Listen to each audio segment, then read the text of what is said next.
ఇంత ప్రతిష్టాత్మకమైన భూభారతి 2024 చట్టం సభలోకి వచ్చినప్పుడు ప్రధాన ప్రతిపక్షం బాధ్యత ఏంది అధ్యక్ష?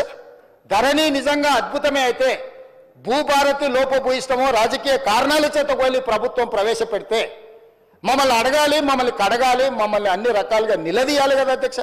ప్రతిపక్ష నాయకుడు వారు సభలోకి రావాలి కదా. ఎందుకంటే మా అందరికంటే వారికి ఉద్యమకారుడికి ఎక్కువ అవగాహన ఉంది. 80,000 పుస్తకాలు చదివినాను వారు పదే పదే చెప్పినప్పుడు ఆ 80,000 పుస్తకాల యొక్క సారాంశాన్ని రంగరించి వారి మెదడును కూడా కరిగించి వారు సృష్టించిన అద్భుతం అమృతం ఆ ధరణి గురించి వారు వచ్చి లేదా వాళ్ళ పార్టీ తరఫున సంపూర్ణంగా మాట్లాడుంటే బాగుండేది కదా అధ్యక్ష. అది ఈ మాట్లాడితే ఈ భూభారతి మీద చర్చ జరిగితే వాళ్ళ భూభాగవతం బయటపడుతుంది, వాళ్ళ బండారం బయటపడుతుంది. మళ్ళీ ఇంకొక కొత్త విచారణలను కేసులను ఎదుర్కొని జైలుకు వెళ్లాల్సి వస్తుంది. కాబట్టి ఎట్టి పరిస్థితుల్లో ఇది చర్చ జరగొద్దని ఒక తొండి పంచాయతీ తీసుకొచ్చి పెట్టారు అధ్యక్ష. బీఎస్సీ జరిగింది, బిజినెస్ అడ్వైజరీ కమిటీ మీటింగ్ తమరి నాయకత్వంలో జరిగింది. మేము అందరం కూడా వచ్చినాం. గంటల కొద్దీ మాట్లాడినాం. ఆ రోజు 9 అంశాలతో కూడుకున్న రిప్రజెంటేషన్ వాళ్ళు తీసుకొచ్చి మీకు ఇచ్చింది అధ్యక్ష.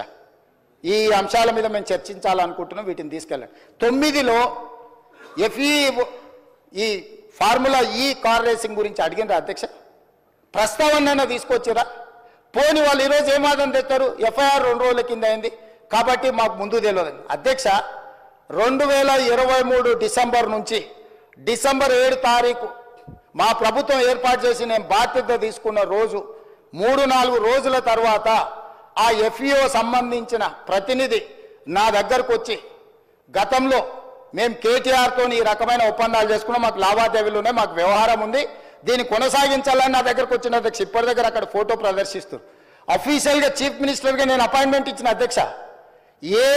ఏ సంస్థ అయినా ఏ వ్యక్తి అయినా ఈ రాష్ట్రంలో పెట్టుబడులు పెట్టుంటే ఈ రాష్ట్రంలో ఏదైనా అంశం ప్రస్తావించదలుచుకుంటే ఫ్రీగా ప్రజలకు ప్రజా దర్బార్ నిర్వహించిన అధ్యక్ష.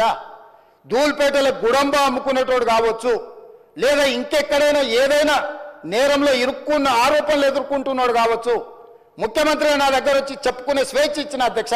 అతను ఎదుర్కొంటున్నది నిజమైన ఆరోపణనేనా, నిజమా కాదా, వాస్తవమా అవాస్తవమా, ఎవరు వచ్చినా చెప్పుకునే స్వేచ్ఛ. నేను నా ఇంటి దగ్గర రోజు వందలాది మంది నేను కలుస్తా అధ్యక్ష. ప్రతిరోజు సెక్రటేరియట్లో మీకు తెలుసు 4 గంటల నుంచి 8 కానీ 9 కానీ ఎన్ని వందల మంది వచ్చినా ప్రతి ఒక్కరిని కలుస్తా, ప్రతి ఒక్కరితో ఫోటో దిగుతా. ఈ ఎఫ్ఈఓ సంస్థకు సంబంధించిన ప్రతినిధి ఈ కార్ రేస్లకు సంబంధించి చర్చించాలంటే నేను అపాయింట్మెంట్ ఇవ్వకుంటే ఎందుకుంటా అధ్యక్ష? ఏముంది అధ్యక్ష? నేను దిగిన ఫోటో అధ్యక్ష, ఆ ఫోటో నేనే దిగిన, వాళ్ళని పిలిచినా నేను. వాళ్ళు వచ్చి కలుస్తామంటే రమ్మన్నా, వచ్చి కలిచారు. కలిసిన తర్వాత ఈ విషయం ప్రస్తావించారు. ఈ విషయం ప్రస్తావిస్తే నేను అడిగిన మాకేం సంబంధమయ్యా, మాకేం సంబంధం, దీంట్లో ప్రభుత్వం ఎందుకు డబ్బులు ఇస్తుందని. లేదు సార్ కేటీఆర్ మేము చీకట్లో మాట్లాడుకున్నాం, అదంతా సెట్ అయిపోయింది సార్, జర్ర మీరు అంటే ఇక వేసేసుకొని వెళ్ళిపోతాం సార్, ఒక 600 కోట్లు జర అని రా సార్ అని వచ్చారు. అనే ముందర ఫస్ట్ అయితే అధికారులను అడుగుదామని చెప్పి ఆయన చెప్పిన తర్వాతనే దీని వెనకాల ఉన్న వ్యవహారం ఏంది అనేది నేను అధికారులను పిలిచి అడిగిన అధ్యక్ష. ఆ ప్రతినిధి వచ్చి నన్ను కలిసి నువ్వు అని అడగకపోతే నా దృష్టికి ఇంత తొందరగా వస్తుండేనో రాకపోతుండో నాకు తెలియదు అధ్యక్ష. నేను ఎందుకు పూర్తి వివరాలు ఇక్కడ చర్చిస్తలేనంటే, 1 ఏసీబీ విచారణ చేస్తుంది, కేసు అయింది. 2 హైకోర్టులో కేటీఆర్ గారు వెళ్ళారు. ఈ 2 శాఖలు నా దగ్గరనే ఉన్నాయి. ఒక శాఖ ఎంఏయుడి హెచ్ఎండిఏ నా దగ్గరనే ఉంది, పోలీస్ శాఖ నా దగ్గరనే ఉంది, విచారణ చేసే శాఖ కూడా నా దగ్గరనే ఉంది. నేను ముఖ్యమంత్రికి సభలో దీంట్లో ఎక్కువ తక్కువ వివరాలు మాట్లాడితే విచారణ అధికారులు దీనికి ప్రభావితానికి లోనయ్యి నా మీద కక్షాపూరితంగా వ్యవహరిస్తుందని తారక రామారావు గారు ఈ అంశాన్ని కోర్టుల అడ్వాంటేజ్ వాడుకుంటాడు అని చెప్పి నేను ఎక్కువ వివరాలు మాట్లాడతలేను అధ్యక్ష. నేను స్పష్టంగా చెప్పదలుచుకున్నా అధ్యక్ష. 2023 డిసెంబర్, నాకు తారీఖు సరిగ్గా గుర్తులేదు, నేను ఆ డేట్లన్నీ తీసిస్తాను. 2023 డిసెంబర్ నుంచి 2024 డిసెంబర్ ఏసీబీ ఎఫ్ఐఆర్ చేసే వరకు క్రొనాలజికల్గా జరిగిన అన్ని వివరాలను తొందరలోనే నేను అందరి ప్రజలకు వివరిస్తా. ఆ సంస్థకు సంబంధించిన ప్రతినిధి నన్ను కలిసి నాకు వాళ్ళు జరిగిన లోపాయకారి ఒప్పందాల గురించి చెప్పి దీన్ని నువ్వు సహకరించాలని అడిగినప్పుడు శాఖ నుంచి సమాచారాన్ని తెప్పించుకొని ఇది తెలంగాణ రాష్ట్ర ప్రజలకు సంబంధించిన సొమ్ము, హైదరాబాద్ నగర అభివృద్ధి కోసం మాత్రమే వాడాలి, కొద్దిమంది తోసుకుంటే కుదరదు అని చెప్పి దాన్ని వివిధ సందర్భాలలో అధికారుల నుంచి సమాచారాన్ని సేకరించి అధికారులకు పై అధికారులు నోటీసులు ఇచ్చి వాళ్ళు ఇచ్చిన రిప్లైల ఆధారంగా దాన్ని విచారణ చేపట్టాలి అని చెప్పి ఈరోజు ఫిర్యాదు చేసినాం అధ్యక్ష.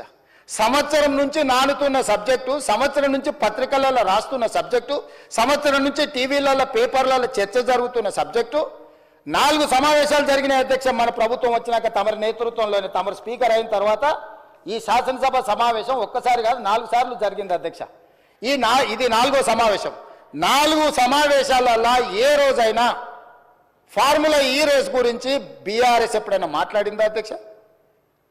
ప్రపంచంలో ఉండే చంద్రమండలంలో ఉండే ధూళి దుమ్ము గురించి అనకాపల్లి నుంచి అమలాపురం నుంచి అమెరికా వరకు కేటీఆర్ గారు అన్ని విషయాలు మాట్లాడిండు. ట్విట్టర్ పిట్ట రోజు విషయాలను ప్రస్తావించిన ఏ రోజన్నా ఈ ట్విట్టర్ పిట్ట ఈ ఫార్ములా ఈ రేస్ గురించి ఎప్పుడైనా మాట్లాడిండా అధ్యక్ష?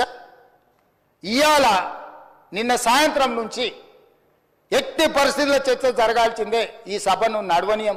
ఏంటి అధ్యక్ష దురహంకారం? 2023 డిసెంబర్